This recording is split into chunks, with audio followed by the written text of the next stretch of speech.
అందరికీ నమస్తే. నేను మీ Ashok Kumar. Welcome to our channel. గత వారం 10 రోజుల నుంచి అందరి మనసుల్లో వేధిస్తున్న విషయం ఏంటంటే, పగడాల ప్రవీణ్ ఎవరైతే పాస్టర్ ఉన్నారో ఆయన అనుమానాస్పదంగా మృతి చెందడం జరిగిందని చెప్పి, దానిపైన ముఖ్యంగా మనం ఇవాళ యూట్యూబ్లో పోయి చూసినా అక్కడ సాక్షి ఛానల్ ఒక్కసారి ప్రధానంగా చూసే ప్రయత్నం చేస్తే ఏ థంబ్నెయిల్ చూసినా అక్కడ ఏ విధంగా ఉందంటే, రాష్ట్ర వ్యాప్తంగా క్రిస్టియన్స్ టీడీపీ ప్రభుత్వం పైన, కూటమి ప్రభుత్వం పైన అగ్గి మీద గుగ్గిలం అవుతున్నారని చెప్పి ఇష్టానుసారం, అంటే ఏదొక శవం ఏదైనా ఒక చోట శవం లేచిందంటే వీళ్ళు ఏం చేస్తారంటే శవాల దగ్గర రాబందలాగా వాలిపోతారు.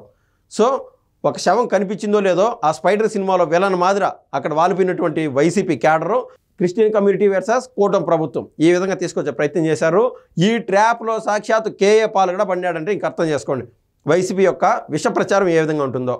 మొత్తం మీద ఆ దేవుడికి ధన్యవాదాలు చెప్పుకోవాలి. ఆ సీసీ కెమెరాల రూట్లో మొత్తం ఏం జరిగింది అనేది చెప్పి పోలీసు వారు ఛేదించడం అంటూ జరిగింది. పొరపాటున ఈ సీసీ కెమెరాలో కన్నా ఏ రుజువులుగా లేకుండా ఉంటే ఇది వైసీపీకి ఒక భారీ మైలేజ్ తీసుకొచ్చేది. అంటే వాళ్ళ కుళ్ళు కుతంత్రం ఏ విధంగా ఉందో మనం అయితే ఆలోచన చేసే ప్రయత్నం చేయాలి. గతంలో విజయవాడకి అదే సమయంలో మన రాష్ట్ర వ్యాప్తంగా కొద్దిమేర వరదలు వస్తే ముఖ్యంగా ప్రకాశం బ్యారేజ్ దిశగా వాటర్ ఫ్లో అయిపోయింది.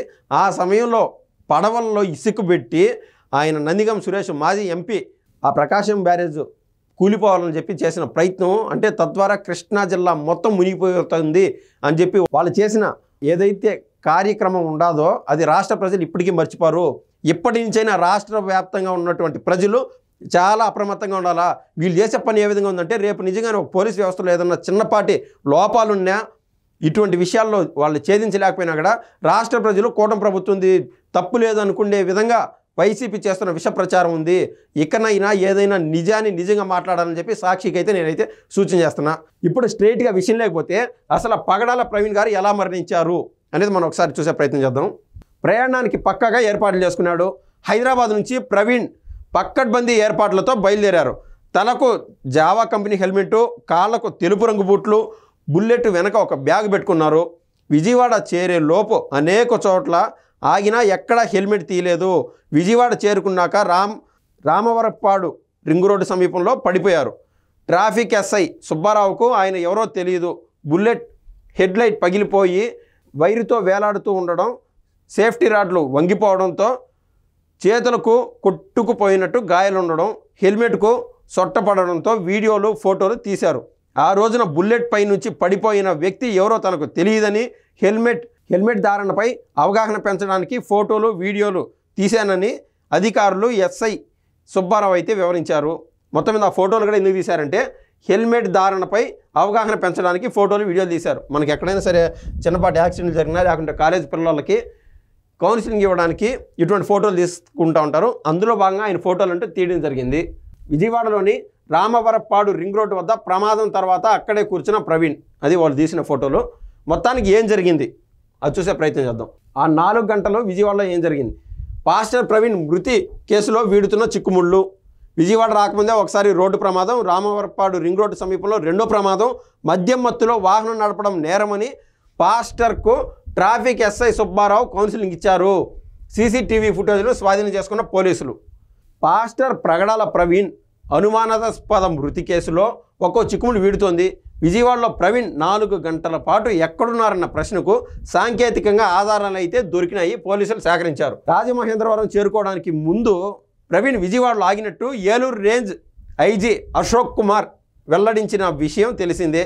దీనిపై అనేక అనుమానాలు వ్యక్తం అవడంతో సీసీ కెమెరాల ఫుటేజ్ ద్వారా ప్రవీణ్ ప్రతి కదలికలను పోలీసులు గుర్తించారు. దీనికోసం విజయవాడ రాజమహేంద్రవరం పోలీసులు మొత్తం 300 కెమెరాల ఫుటేజ్లను అయితే విశ్లేషించారు. అసలు ఏం జరిగింది? ఆ మార్గంలో అన్ని సీసీ కెమెరాల్లో ప్రవీణ్ బుల్లెట్పై వెళుతున్న దృశ్యాలు కనిపించాయి. మహానాడు కోడలి దాటాక రామవరప్పాడు రింగ్ రోడ్డు వస్తుంది. అక్కడ సీసీ కెమెరాలను పరిశీలించిన పోలీసులకు ప్రవీణ్ కనిపించకపోవడంతో మహానాడు కోడలి రామవరప్పాడు రింగ్ రోడ్డుకు మధ్యలో ఏమి జరిగింది అని అనుమానించారు. మొత్తం మీద ఆయన రెగ్యులర్గా ఎక్కడైతే టోల్ గేట్స్ అవి ఉంటాయో ప్రధానంగా ఆ కోడల్లో సీసీ కెమెరాలు చెక్ చేస్తూ వచ్చారు. ఆ సమయంలో ఇక్కడే అందరికీ డౌట్ వచ్చిన విషయం ఏంటంటే, ఇక్కడ సీసీ కెమెరాలను పరిశీలించిన పోలీసులకు ప్రవీణ్ కనిపించట్ల. ఎక్కడ కోడలి రామవరప్పాడు రింగ్ రోడ్డుకు మధ్యలో ఏదో జరిగిందని అనుమానించారు. ఎందుకంటే అక్కడ చాలాసేపు ఆయన తర్వాత వచ్చినటువంటి సీసీ కెమెరాలో పడలేదు కాబట్టి. రామవరపాడు రింగ్ రోడ్డుకు 10 మీటర్ల దూరంలోనే వోక్స్ వ్యాగన్ షోరూంలకు ఎదురుగా జాతీయ రహదారిపై బుల్లెట్ పై నుంచి ఆయన పడిపోయారు. అంటే ముందుగానే ప్రమాదం ఒకసారి జరిగింది ఆల్రెడీ. అక్కడే ఉన్న ఆటో డ్రైవర్లు రింగ్ రోడ్లో విధులు నిర్వహిస్తున్న ట్రాఫిక్ ఎస్ఐ సుబ్బారావుకు విషయం చెప్పారు. ఆయన ఘటనా స్థలానికి చేరుకుని ప్రవీణ్ను పైకి లేపి పక్కన ఉన్న రైలింగ్ వద్దకు కూర్చోబెట్టారు. కాసేపటి తర్వాత పాస్టర్ను ఎస్ఐ నెమ్మదిగా నడిపించుకుంటూ బుల్లెట్ను ఆటో డ్రైవర్లు తోసుకుంటూ రింగ్ రోడ్డు వద్ద ఉన్న ట్రాఫిక్ బూత్ దగ్గరకు తీసుకొచ్చారు. ముఖం కడుక్కోవడానికి ఆయనకు ట్రాఫిక్ ఎస్ఐ నీళ్లు ఇచ్చారు. ఆ తర్వాత బూత్ ఎదురుగా ఉన్న గడ్డిలో రాత్రి 8:20 వరకు పాస్టర్ నిద్రపోయారు. అంటే దాదాపు 3 గంటల పాటు ఆయన నిద్రపోయినాడు. నిద్ర లేచాక మద్యం మత్తులో వాహనం నడపడం నేరమని ఎస్ఐ కౌన్సిలింగ్ ఇచ్చారు. తర్వాత ఇన్నోటెల్ హోటల్ పక్కన ఉన్న టీ స్టాల్ వద్దకు తీసుకెళ్ళి టీ ఇప్పించారు. అక్కడ టీ తాగిన అబ్బాయి కూడా మాట్లాడినాడు. ఆయన కూడా ఎప్పుడు చర్చిలకు వెళ్తూ ఉంటాడంట. అసలు ఆయన ఎవరు అనేది ఆయనకు తెలియదు. హెల్మెట్ తీసి మాస్క్ తీసినప్పుడు అర్థమైంది ఆ పిల్లవాడు కూడా, టీ ఇచ్చిన అబ్బాయి కూడా. టీ తాగిన తర్వాత ప్రవీణ్ బుల్లెట్పై ఏలూరు వైపు బయలుదేరాడు. ట్రాఫిక్ ఎస్ఐ వద్దని వారించినా ఆయన ఆగలేదు. ట్రాఫిక్ ఎస్ఐతో కలిసి పాస్టర్ టీ తాగడానికి వెళ్ళడం, తిరిగి ట్రాఫిక్ బూత్ వద్దకు వచ్చిన దృశ్యాలు ఇన్నోటెల్ హోటల్ సీసీ కెమెరాలో రికార్డ్ అయ్యాయి.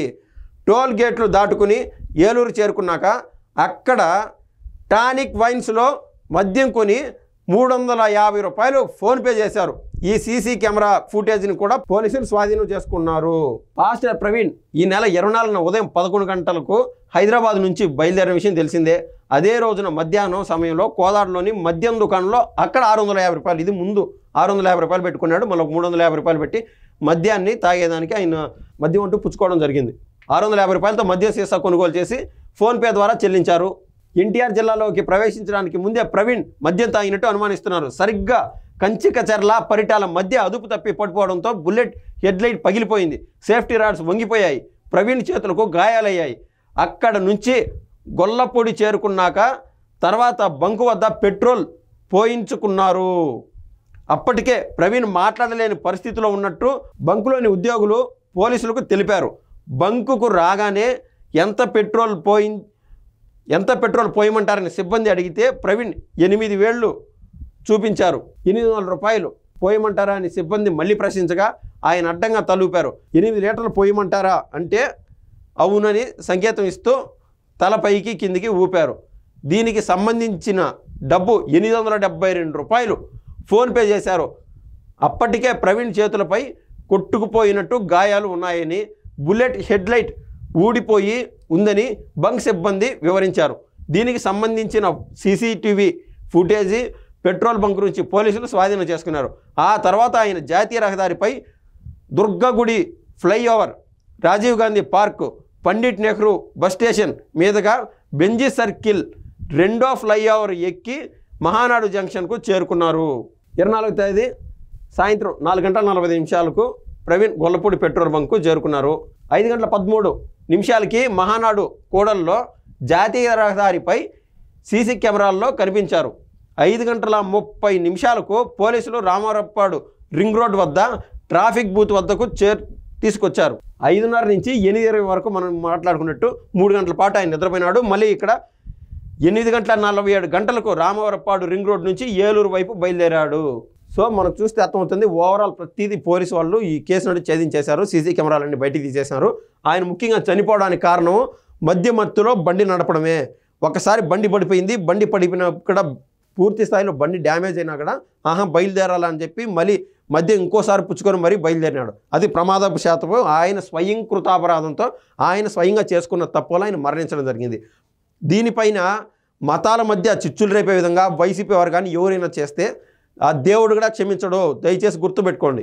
ఇది ఇవాళ కీలకమైన అంశం. మరో విషయంతో మరోసారి ముందుకు వస్తాను. ధన్యవాదాలు.